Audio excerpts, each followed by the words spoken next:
마태복음 24장 45절에서 51절, 나됨의 비밀과 그 복됨, 그렇게 제목을 잡았어요. 하나님이 나를 창조하셨어요. 하나님이 나를 창조하실 때는 나만 창조는 불가능하죠. 나를 창조하셨다는 말은 나와 내가 누릴 세계도 당연히 창조하셨어요. 그래서 5일간의 창조가 다 진행된 다음에 6일째 사람을 창조하신 거죠. 그러므로 우리의 복은 하나님이 나를 창조했으니까 그냥 나면 돼요. 나면 하나님이 예비하신 모든 것을 누릴 수가 있어요. 근데 이제 마귀에 쏘으면 나는 버리고 내가 잘나야 되고 내가 뭐가 돼야 되고 뭐 저렇게 돼야 되고 이렇게 해서 하나님의 복을 다 패하는 거죠. 이 오늘 본문의 그 접근 관점은 깨어있는 자가 누구냐 하는 것이죠. 지난 본문에서 깨어있으라, 준비하고 있으라 그랬으니까, 그래서 이번 주 본문 안에는 때를 따라서 양식을 나누어 줄 자가 누구냐 이렇게 질문해요.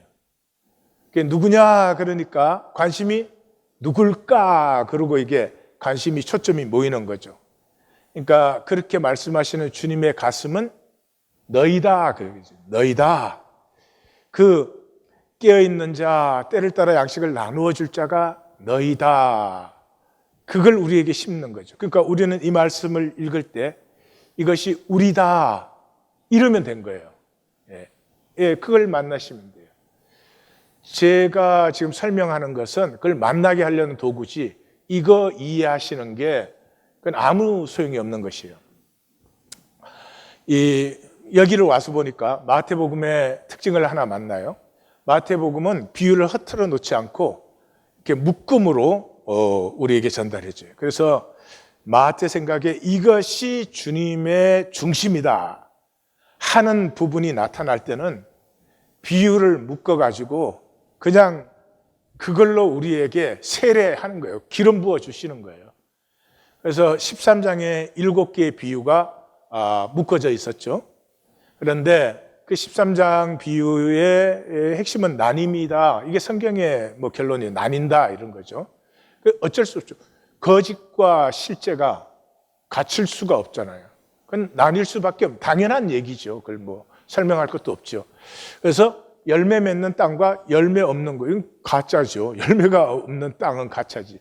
그 다음에 알곡과 가라지 이렇게 나뉜다 하는 것이고, 두 번째 이 비유 묶음은 이 예수님을 대적하는 종교인들, 서기관들과 바리새인들이 와가지고 당신이 무슨 권위로 이런 일을 하느냐 했을 때 답변이에요.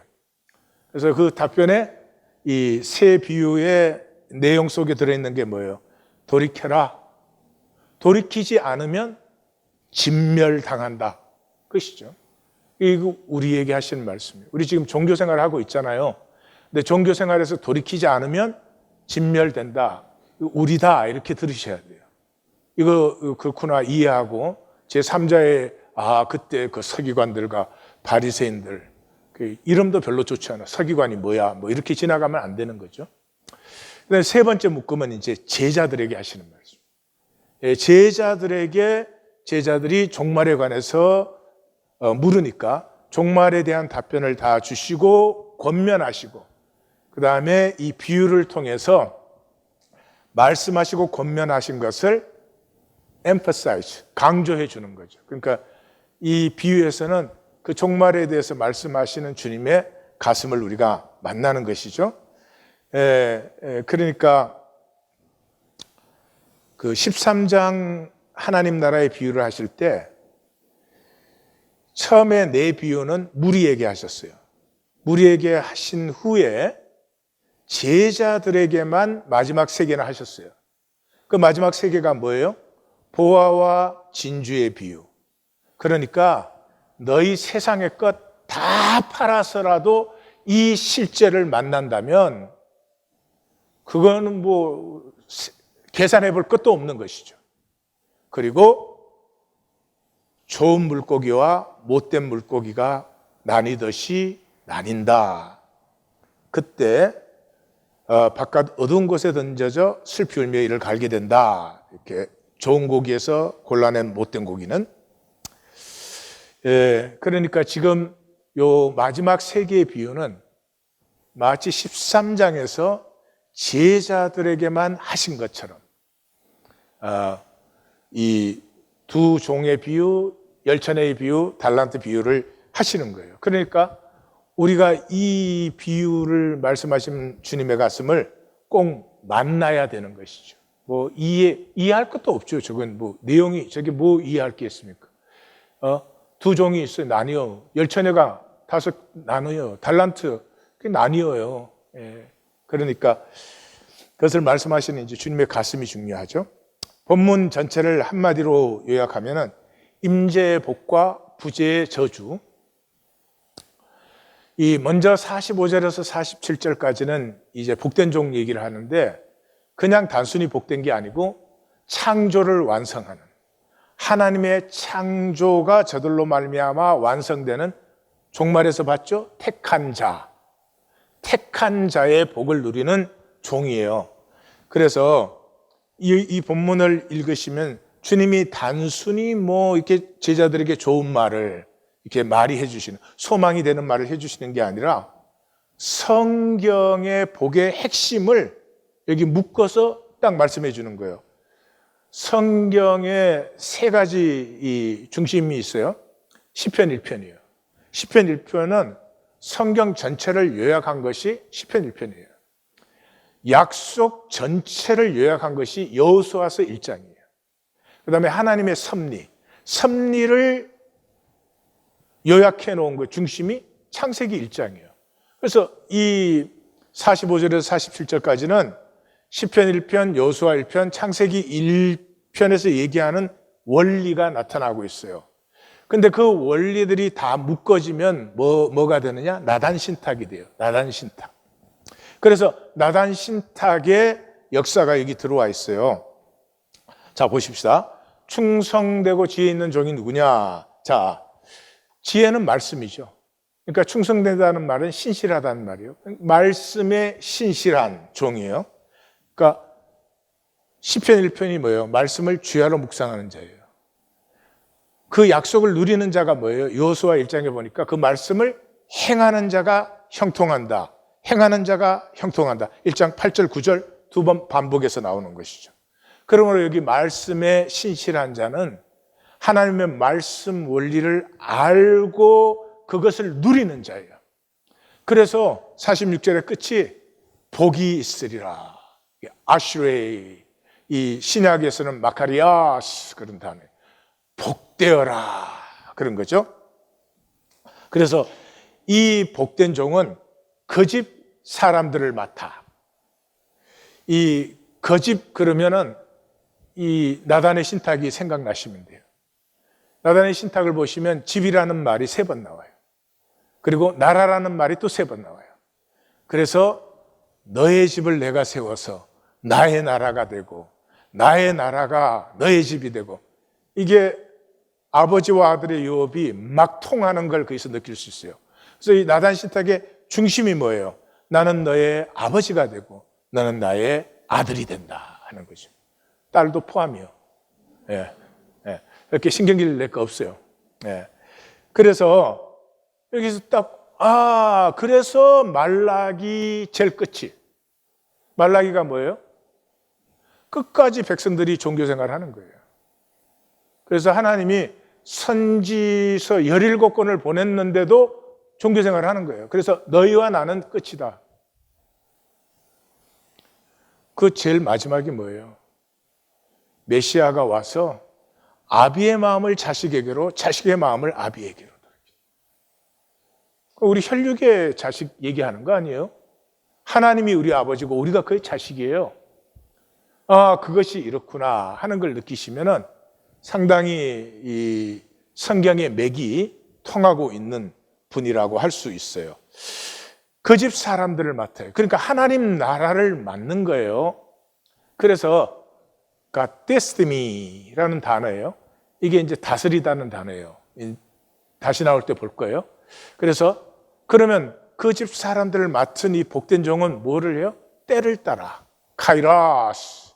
우리 한국은 이 라틴어 발음을 따라서 카이로스 이렇게 하는데 카이라스. 이 카이라스의 복을 누리는 사람이에요. 이 내가 나되면 이건 저절로 누려지는 따라오는 복이에요. 그러니까 내가 때를 알려고 신경 쓸 필요가 없어요. 그건 하나님의 가슴만 아는 것이니까. 그러니까 나는 하나님이 창조한 내가 되면 된다 이거죠. 그래서 때를 따라서 양식을 나눠줘요. 그 생명을 복되게 섬겨주는 것이죠. 그래서 예수님께서 이 십자가를 이제 바로 앞에 두고 다음 날은 십자가죠. 내 때가 가까이 왔으니 할 때 카이라스. 내가 유월절 제물로 나를 드린다. 사도행전에 가면 이 카이라스가 더 복되죠. 너희가 회개하고 돌이켜 너희 죄 사함을 받으라. 이같이 하면 새롭게 되는 날이.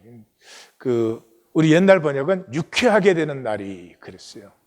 근데 번역하기 어려운 단어예요. refreshing이에요. 근데 refreshing이 그냥 뭐 기분이 refresh해지는 게 아니라 생기가 새로워지는 거예요.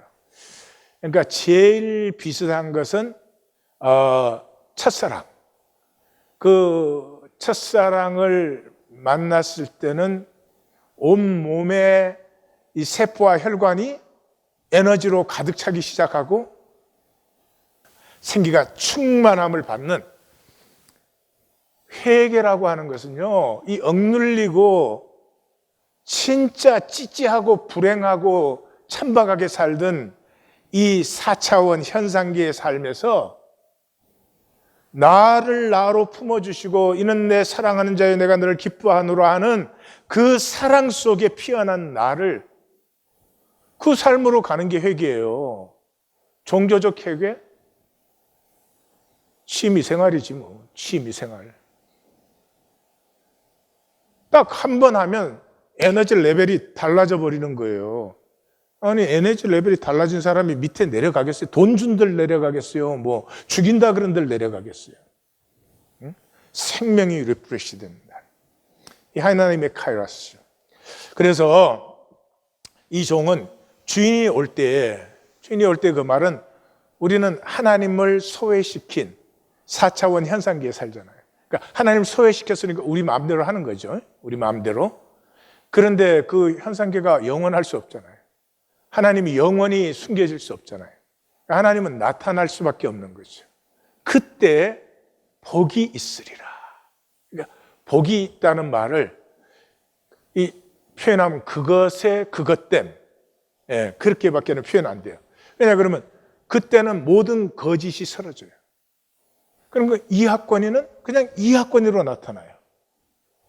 이 복은 그것의 그것됨. 이하권위가 가장 복된 것은 하나님이 창조한 이하권위로 살고 되는 것이죠. 근데 4차원 세계는 이건 모르죠.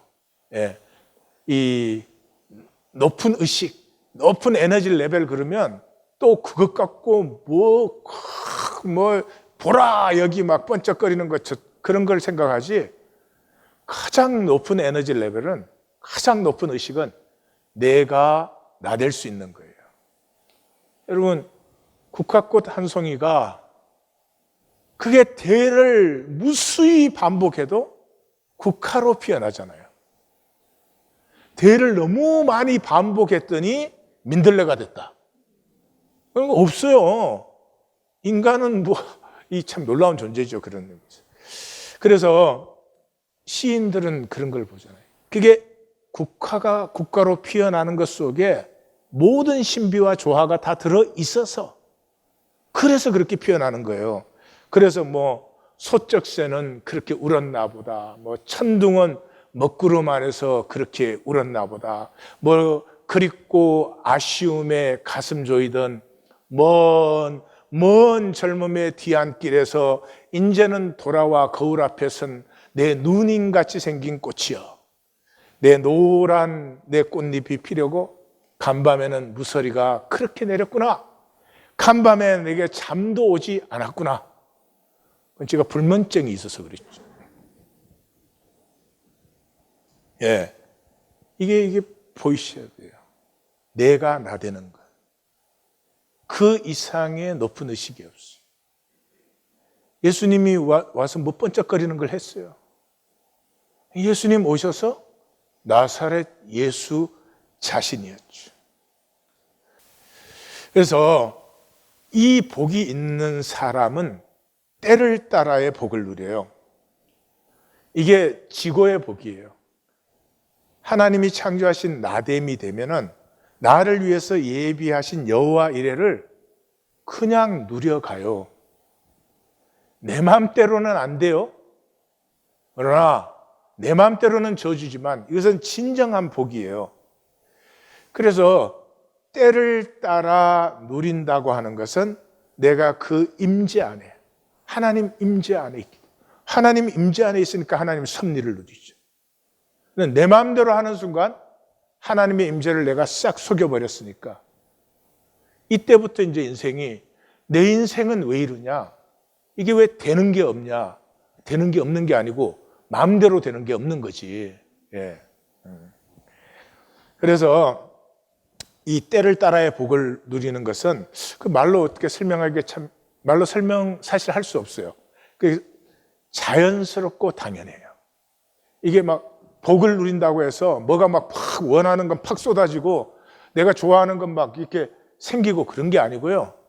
그냥 자연스럽고 당연하고 모든 게 제자리에 제 시간에 있어요. 이걸 샬롬이라고 하는데 그 당시에 이렇게 생각하는 게 아니에요.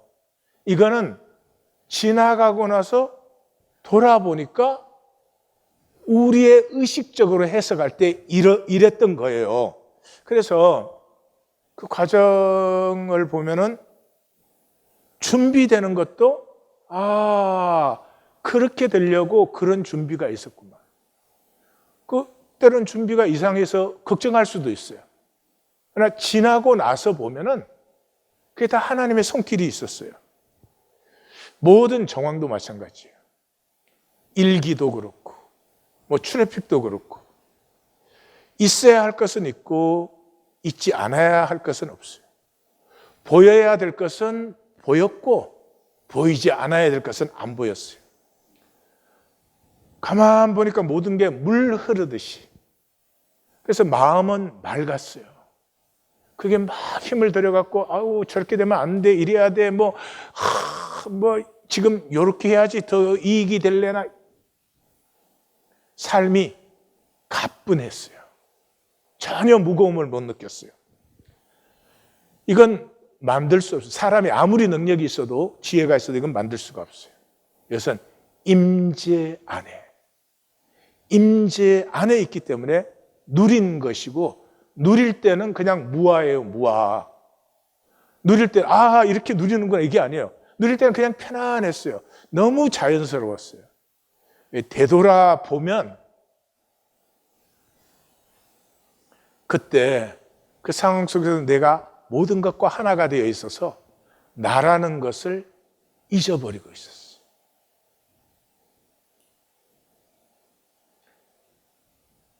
가정에 한두 사람의 의인만 있어도 그 의인의 기도로 이걸 누릴 수 있어요. 임재 속에서 점점 자기 자신으로 깨어져 가는 사람. 우리는 이렇게 디벨롭되는 존재가 아니에요. 우리는 우리의 거짓이 깨어지는 만큼 하나님 앞에 순수해지는 것이. 이 순수를 가진 사람, 그 가정은 복되어요. 이 샬롬이 있기 때문에 하나님의 일을 할 수 있는 에너지가 솟아나요. 하나님의 일을 한다는 의식이 없죠. 그것을 향해서 마음이 흐르고 있을 뿐이죠. 그래서 주인이 올 때까지 이렇게 하는 것을 보면, 주인이 올 때까지니까 끝까지 믿음을 지키는 것이죠. 끝까지 믿음을 지켰다는 건 그게 실제라는 거예요, 실제. 그러니까 24장에서 이미 주님께서 끝까지 견디는 자는 구원을 얻으리라 이렇게 말씀하셨잖아요. 우리는 견디는 자 그러면 잘못 생각하기 쉬워요. 막 어렵고 힘든데도 막 억지로 막 견뎌내는 것. 힘들고 어려운 거를 견디죠. 견디지만 그런 의식은 전혀 없어요. 복된 것을 보았기 때문에 그 복을 가꾸어가는 기쁨이 있어요. 마치 자녀를 기르는 것 같아요. 자녀 기르는 것처럼 세상에 힘들고 어려운 게 어디 있어요. 그런데 힘들어 죽겠네, 저거 왜 안 없어지나 이래요? 아니죠. 속을 썩이면 썩일수록 더 희생하고 더 감당하고 그렇죠. 마치 그런 것 같아요. 왜냐하면 실제거든요. 자식은 실제잖아요, 우리에게. 그 종에게 주인이 모든 소유를 그에게 맡기리라. 카티스티미 다스리라. Rule over all his. 그 모든 것을 다. 그러니까 여기서 딱 이게 이거 만나실 때 창세기 1장을 딱 만나신 분은 말씀에 맥이 흐르고 있는 분이에요. 하나님이 그들에게 복을 주시며 인간의 제1 의무는 행복한 것이에요. 행복하지 않으면 회개하셔야 돼요. 회개하셔서 유쾌한 날, 주께로부터 이르리로다 했잖아요. 회개하면 유쾌하게 된 날이 주님으로부터 이르러요. 그렇지만 우린 유쾌한 것보다 기분 나빠서 짜증낼 때 더 힘을 느끼니까. 복을 주시며 하나님 그들에게 이르시 생명하고 번성하여 땅에 충만하라. 땅을 정복하라. 바다와 하늘과 땅의 모든 생물을 다스리라. 그래서 인생 절대의 복은 다스림이 회복되는 것이죠. 이 다스림이라는 말은 내가 하나님의 나됨으로 세움받는 만큼 내 주변이 조화와 평강으로 자리하기 시작합니다. 중심이 든든하면 멀리까지. 중심이 아직 든든하지 못하면 내 가족이라도. 자기 자신에게도 없죠, 대부분은. 왜요? 세상 말을 들어가지고 내가 나대면 되는데 나는 감추고 나 아닌 것을 보여야 된다고 마귀에게 속은 사람은 그렇게 살거든요. 그래서 인간이 누려야 될 복은 그거밖에 없어요. 하나님 복을 주셨으니까 행복해 하면 돼요. 자기로 행복한 사람은 다스림의 권세가 나타나고 내 삶과 상황의 조건 속에 하나님의 샬롬이 나타나는 거죠. 만나야 됩니다. 48절에서 이제 51절은 최악의 저주를 받는 자들. 지금 제자들에게 하고 있는 말이죠. 그러니까 주님이 무슨 말씀이에요? 너희는 이런 것은 생각도 하지 마.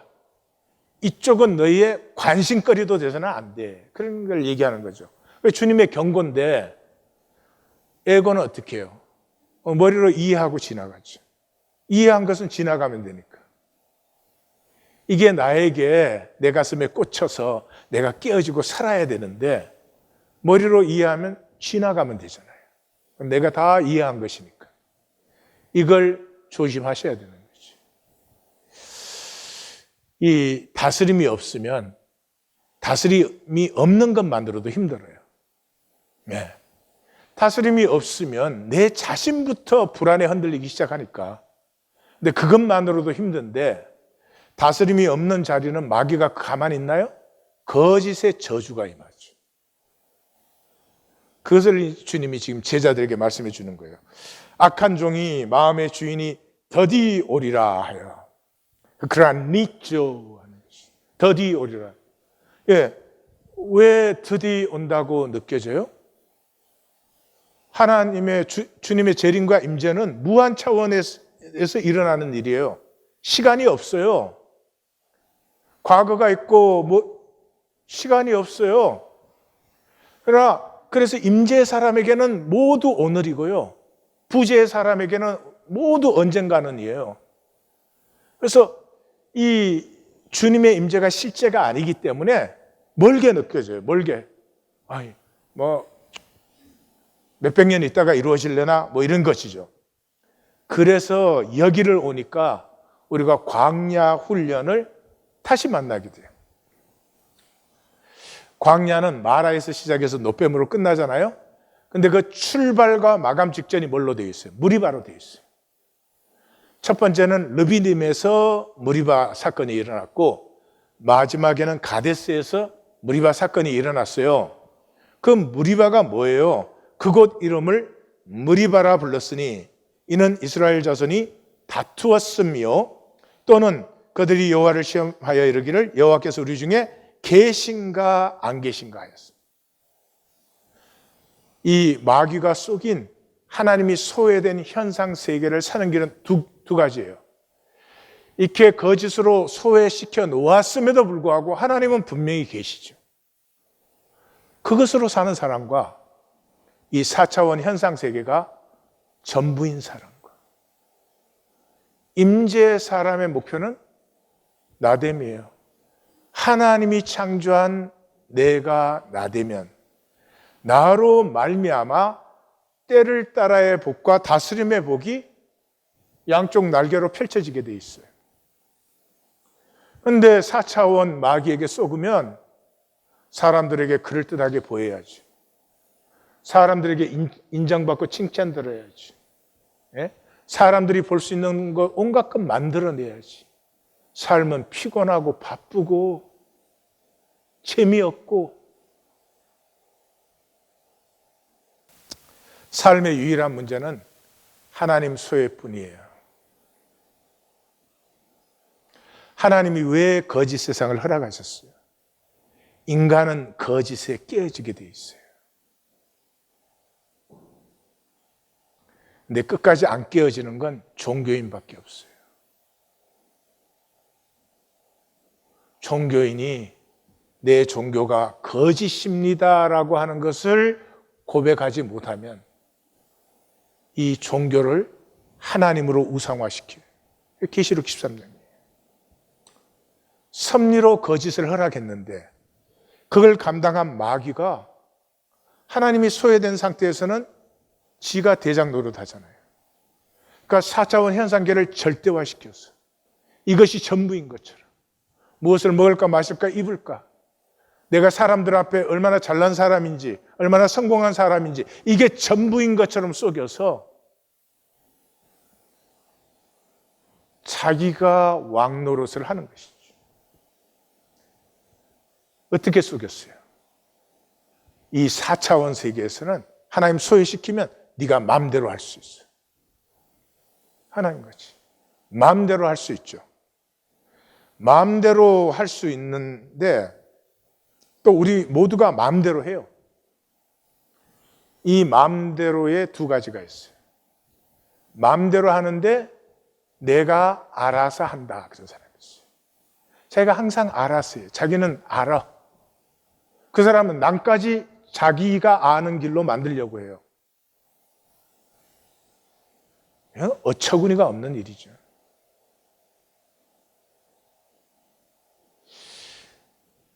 내가 살아오고 내 경험과 지혜로는 이게 옳은 길이야.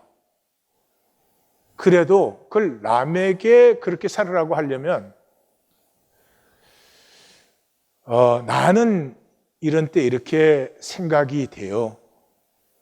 한번 비교해 보세요. 내 생각에는 이쪽에 유익한 점이 더 많은 것 같은데 그건 내 생각이니까. 이렇게 해도 그 상당히 모욕적인 거예요, 다른 사람에게. 근데 뭐 자기 뜻대로 안 되면 그냥 화를 벌컥벌컥 내고, 특별히 우리 한인 부모님들은 조심하세요. 자식을 기르면서 자식한테 무슨 화를 내는 당연한 권리가 있는 줄 알아.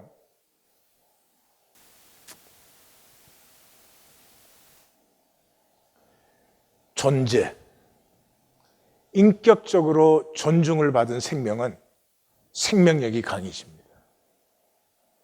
근데 선악과로 길러진 생명은 생명력이 없어요.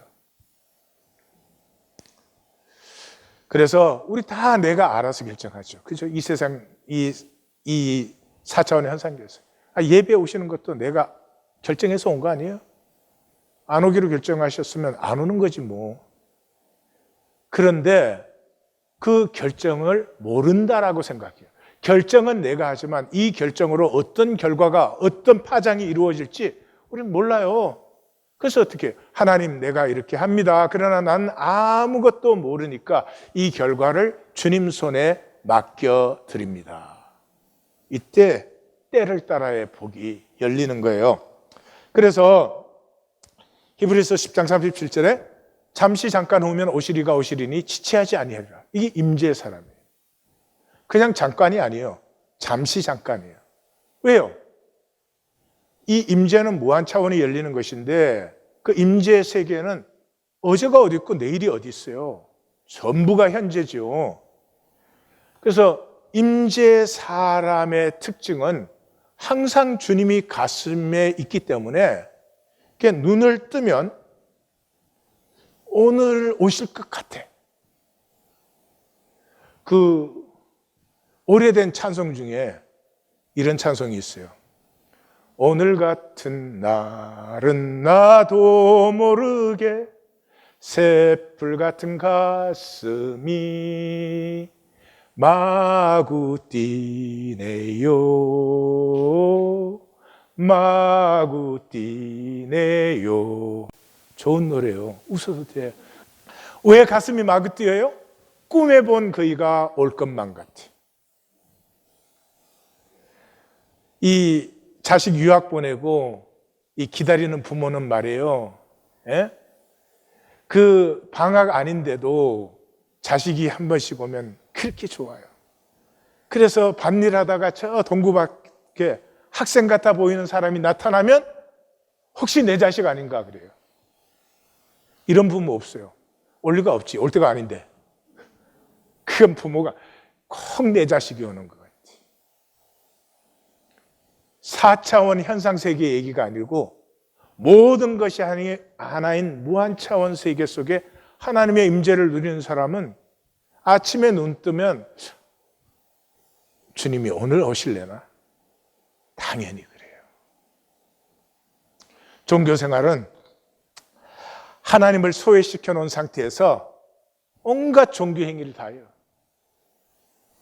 어떻게? 내 마음대로. 왜요? 하나님 소외시키면 에고가 주인이니까. 그래서 선지서 17권의 시작이 뭐예요?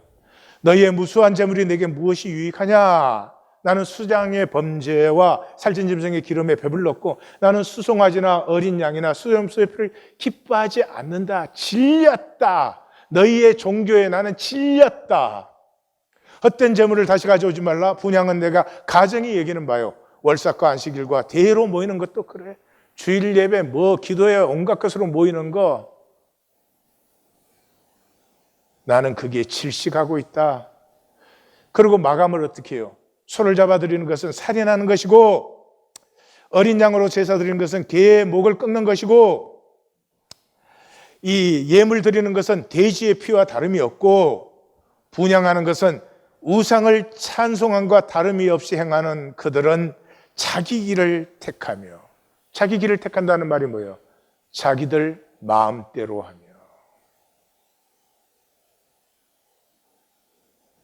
이게 선지서 17권이에요. 그래서 마태복음은 딱 시작하자마자 예수님의 사역에서 선지서의 중심이 호세아서예요. 우리가 여호와를 알자, 힘써 여호와를 알자.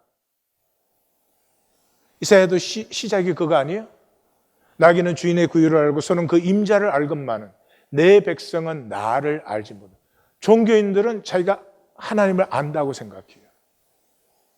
하나님을 아는 것과 하나님에 대하여 아는 건 땅과 하늘의 차이예요. 나는 오바마 대통령에 대해서 알아요. 오바마 대통령을 몰라요. 우리는 하나님에 대해서 잔뜩 쓸데없는 걸 배워가지고 하나님을 안다고 생각해요. 하나님을 아는 것이 무엇이라고 마태복음은 선언해요. 나는 긍휼을 원하고 제사, 종교를 원하지 않아. 그래서 마태복음을 읽는 우리의 가슴은 아파야 됩니다. 사실은 굉장히 아픈 말씀이에요.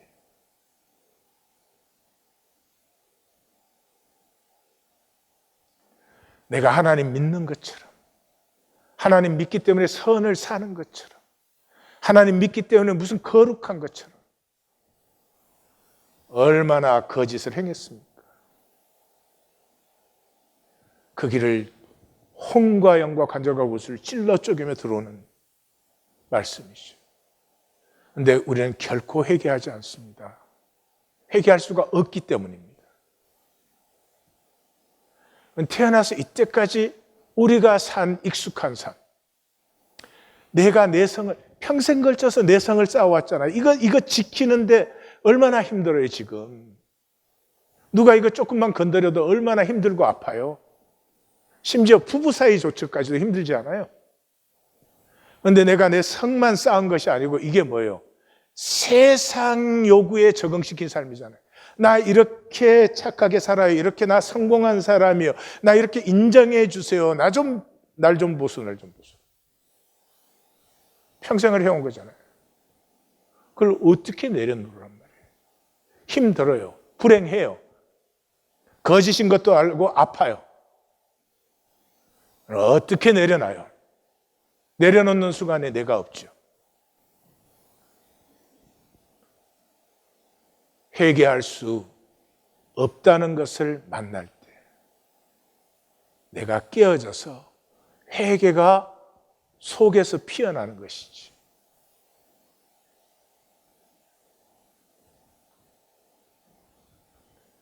이 종은 동료를 때리고, 누구를 때리겠어요? 약하니까, 나보다 못하니까 때리죠. 그러니까 코이노니아를 전혀 모르는 사람이에요. 이 임재라는 걸 모르는 사람이에요. 성도님들 이렇게 서로를 보다가 나보다 못한 것 같이 보이면 깜짝 놀라셔야 됩니다. 분명히 단절되어 있는 사람이니까. 그리고 뭐예요? 술 친구들과 더불어 먹고 마시고 그냥 세상에 취해서 세상, 종교적인 모습을 가지지만 원하는 것도 세상이고, 원하는 게 세상의 인정이고, 원하는 것이 세상에서 사람들 앞에 높임받는 것이고, 그렇지 뭐가 다른 게 있겠어요? 이 부재의 사람들의 특징이 뭐예요? 이 실제 세계가 나타날 때, 하나님의 나라가 현현될 때 충격이죠. 왜냐하면 그게 실제가 아니었거든요. 멀리 갈 것 없어요. 우리 부재의 사람들은 죽음이 실제가 아니에요. 다 죽는다, 그거 다 알죠. 그렇지만 나는 안 죽는다고 생각을 해요. 그래서 내 죽음이 오면은 다 충격받아요. 정말 지혜로운 사람은 죽음을 준비하는 사람이에요. 죽음을 향해서 가는 사람들이에요. 죽음을 향해서 가면 복이 참 있습니다. 왜냐하면 순결해지기 때문이에요. 예. 죽음을 향해서 가는데 무슨 욕심 부릴 게 있어요? 마음이 깨끗해져요. 마음이 가벼워집니다. 참 회개가 깊어집니다. 예, 이 사람들은 엄히 때리고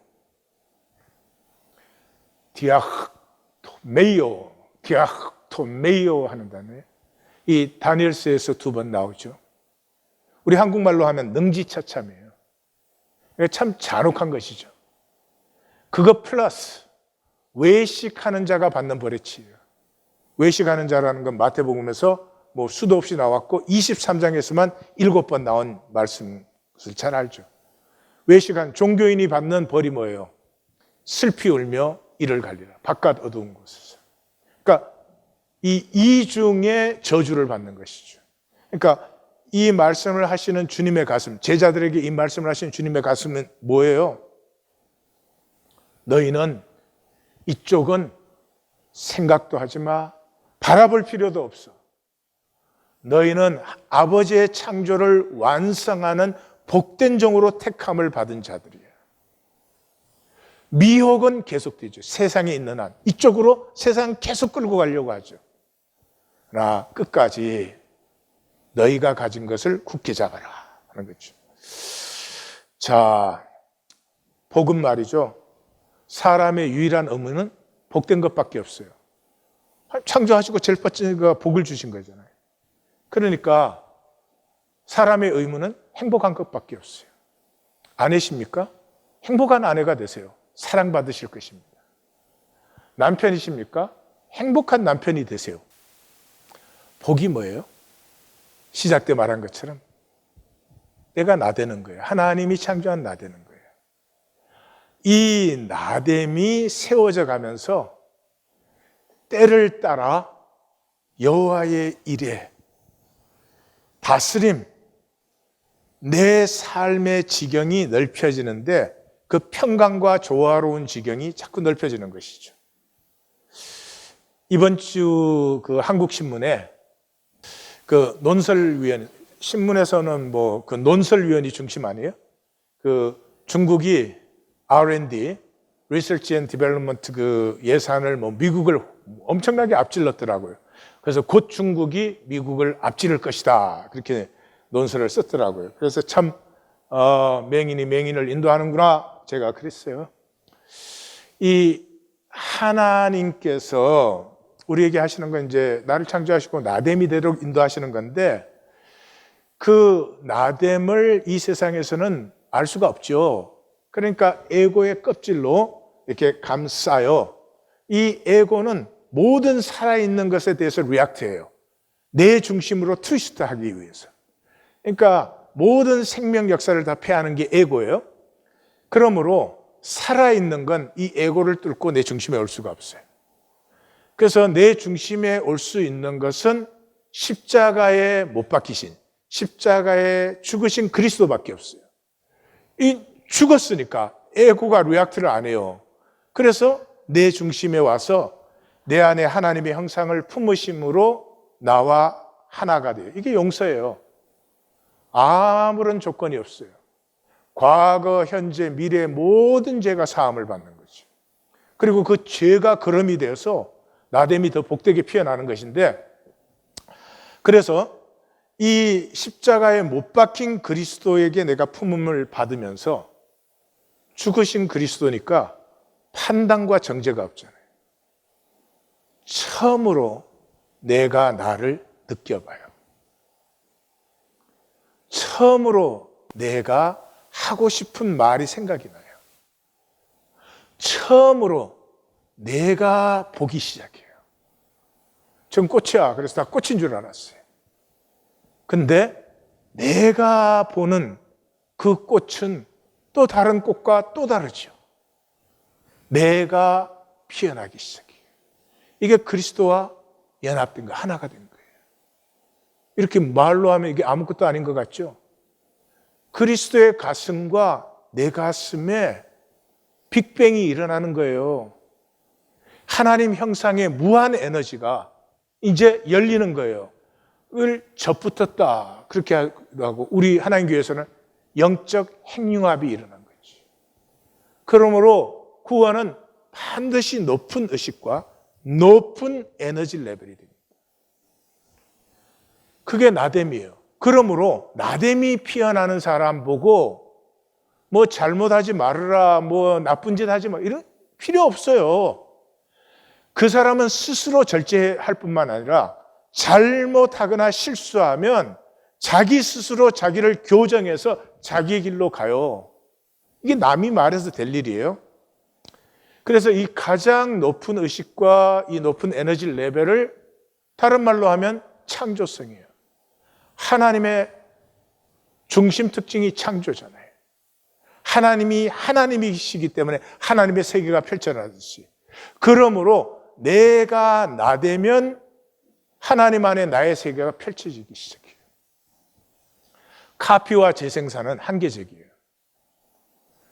지금 제3세계 뭐 하는 게 뭐예요? 어떻게 뭐 갖고 돈 벌어요? 카피와 재생산. 중국이 돈 좀 벌었잖아요. 중국이 뭐 갖고 돈 벌었어요? 카피와 재생산이죠.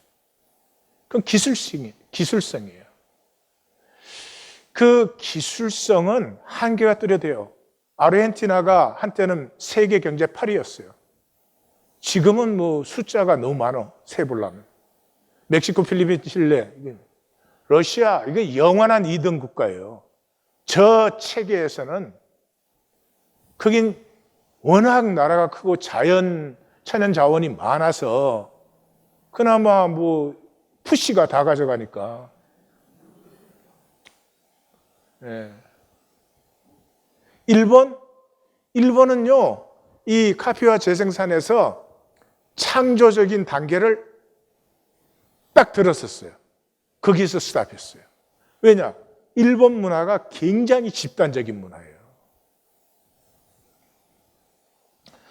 그래서 중국 뭐 지금 뭐, 예? 그쪽에는 CC가 지가 해먹겠다고 청년들을 그 뭐 이상한 그 애국 교육 훈련 시키고 이래가지고부터 BTS 욕이나 하고 왜 집단의식을 심어가지고 집단의식의 100만 명이 나댐이 살아있는 한 명을 택하지 못해요. 그러니까 마윈은 만들 수 있어요. 마윈은 뭐예요? 제프 베조스 흉내낸 거 아니에요. 그건 만들 수 있어요. 그러나 스티브 잡스는 못 만드는 거예요. 기술과 능력에 몇백만 배가 중요한 것이 나댐이에요. 제가 볼 때 21세기 안에 중국이 미국 못 따라와요. 이건 눈에 보이는 것만 빨리 고칠 수 있지만 이건 의식 속의 문제이기 때문에 그렇게 간단한 게 아니에요. 예? 그래서 거듭남의 필수는요, 회개예요. 회개는 아픈 가슴, 망상으로 살아온, 나를 하나님같이, 내 자식은 하나님같이 돼야 되는. 그래서 뭐 조금 뭐 부정적인 거 있으면 숨기느라고 모든 에너지를 거기 다 낭비해요. 피우는 데 쓰는 게 아니라. 이 정죄받지 않을까? 이 세상은 그러잖아요. 조금만 부정적인 게 있으면 정죄하잖아요. 이 불안과 두려움에 거짓된 봄, 거짓된 말과 행위, 그 안에선 나됨을 경험해 보지 못했어요. 나는 도대체 누구인데 이 시대에 이 자리에 이 모습으로 하나님이 여기에다 두셨는지. 내게서 피어나고 싶은 것이 없어요. 세상에서 좀 됐다는 말이 카피하고 재생산 좀 할 수 있다. 뭐해요? 골치 아프고 불행한데. 1820 셀은 나됨의 복을 회복하는 자리입니다. 첫째로 임재가 가능한 자리예요. 내 이름으로. 제국은 황제의 이름으로 다스려지는 거 아니에요? 황제의 이름으로 칙령이 선포되면 그게 다 법이 되는 거 아니에요? 주님의 이름으로. 주님의 이름으로 모였을 때만 내 마음대로가 내려지죠. 주님의 임재 앞에서 누구를 정죄할 수 있어요? 누구를 판단할 수 있어요? 판단과 정죄가 쓰러지면서 뭐가 열려요? 긍휼이 열려요. 저 사람이 저러는 것이 그 아픔 때문에 내가 아파서 그랬듯이 긍휼이 열리기 시작해요. 그 다음에 두세 사람이에요. 제가 아무리 봐도 현상세계 혈육으로 사는 우리가 임재 안에 하나 되는 건 네 사람만 돼도 불가능해요. 한 사람이 딴 생각해. 두세 사람이 볼 때 맥시멈이에요. 하나님의 임재 안에 하나가 된다는 게 그만큼 순수한 거예요. 이게 뭐 떼거리로 할 수 있는 일이 전혀 아니에요. 그래서 예수님의 제자가 12명인데 두세 사람이 그러면 딱 예수님 제자들 보여야 돼요. 첫 그룹이 누구였어요? 베드로, 요한, 야고보, 안드레였죠. 그 사람들의 얘기를 중심으로 복음이 전거되고 있어요. 두 번째 그룹이 누구였어요? 그 다섯 번째, 12제자의 리스트가 다 다른데 다섯 번째는 항상 빌립이잖아요. 빌립이 그 순장이지. 빌립과 바돌로메와 도마와 마태. 저는 마태복음을 읽으면서 누가 감히 베드로가 마태보다가 뛰어난 제자라고 감히 말할 수가 있겠어요. 이 비유 묶음 같은 것을 봐도 주님의 가슴에 뭐가 들어있었는지 너무나 정확하게 본 사람이에요. 물론 또 그래서 하나님이 사용하시지만.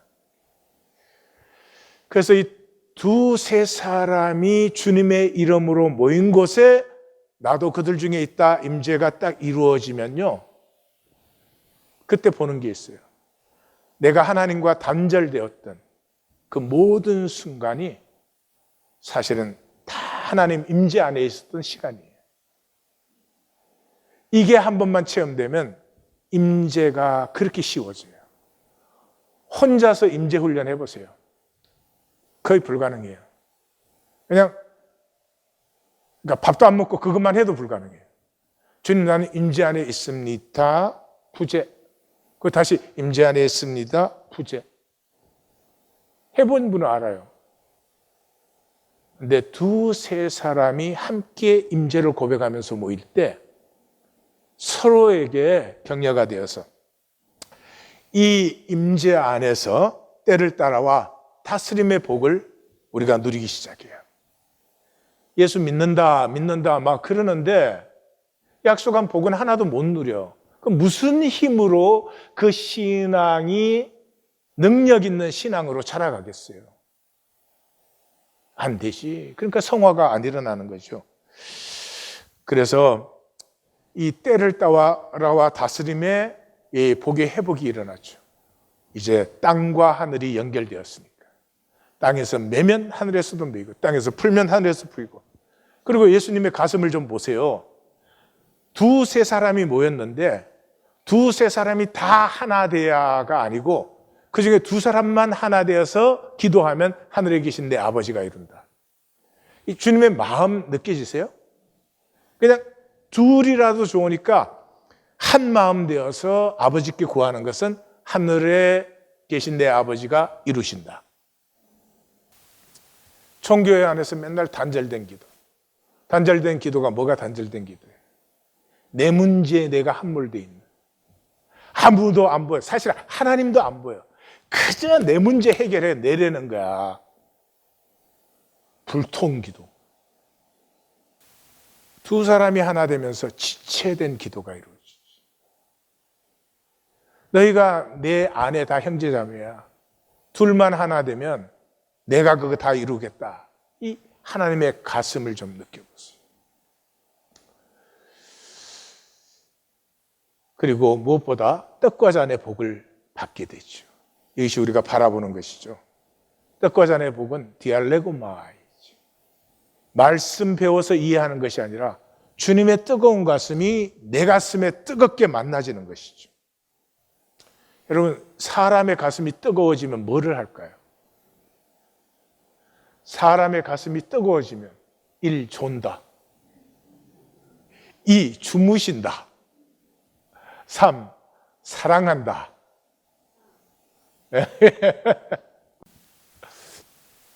사람의 가슴이 뜨거워지면 사랑해요. 사랑한다는 말이 뭔 줄 알아요? 희생해요. 나를 나누어 주고 싶어요. 이거 우리에게서 나오는 거 아니에요. 예수님이 떡을 떼실 때 떡을 가져 감사기도 하시고, 우리는 그 감사기도라고 했는데 떼어 그들에게 주신다 이렇게 되어 있어요. 4개의 동사가 들어있어요. take, 부르셨어요. 그 다음에 bless, 복을 주세요. 복을 주시는 건 뭐예요? 하나님의 나로 다시 선포해 주시는 거죠. 하나님의 나됨이 축복을 받으면서 에고가 힘을 잃어요. 거짓이 힘을 잃어요. 그래서 내 가슴이 깨어져요. 깨어지면 하나님의 형상, 생명이 열려 생수로 솟아나면서 희생이 나누어져요. 이게 누구예요? 이게 주님이시죠. 이게 주님이시죠. 생명이 얼마나 복된지를 자기 삶 전체로 우리에게 보여주시고 너희도 이와 같은 사람이다. 이 복을 누리는 자다 하는 것을 증거하시고 선포하시고 나누어 주셨어요. 인간은 복된 존재로 창조되었습니다. 가치 있고 의미 있는 삶을 누리도록 예비되었고 여호와 이래 실패하여도 회복됩니다. 합력하여 선을 통해서. 그래서 인간은 행복할 때에 어린아이와 같아져서 순수하게 사랑과 용서와 선과 의를 삽니다. 순결한 신부로 예비됩니다. 인간의 유일한 의무는 행복한 것입니다. 죄는 윤리보다 불행한 것입니다. 예, 죄는 도둑질, 살인, 강도보다도 불행한 게 더 죄예요. 왜요? 불행한 사람은 반드시 부재 안에 있으니까요. 불행하면 방사능을 방출합니다. 불행은 마귀에게 쏘가 내 주권을 내어주고 상황과 조건의 종로로 하기 때문에 하나님의 나됨을 버렸기 때문에 불행한 것이에요. 1820셀은 회복의 유일한 길이며 진실이면 누구에게나 열립니다. 내 마음대로를 회개하여서 나됨을 회복할 것인지, 내 마음대로를 회개하여서 나됨을 회복할 것인지 가슴에 붙드시고 씨름하셔야 됩니다. 제 설교 듣고 잊어버리시고 그거 반복하시면 안 됩니다. 마태복음이 끝나기 전에 주님의 가슴이 우리 가운데 이루어지기를 원합니다. 이루어지기를 원합니다. 기도하십시다.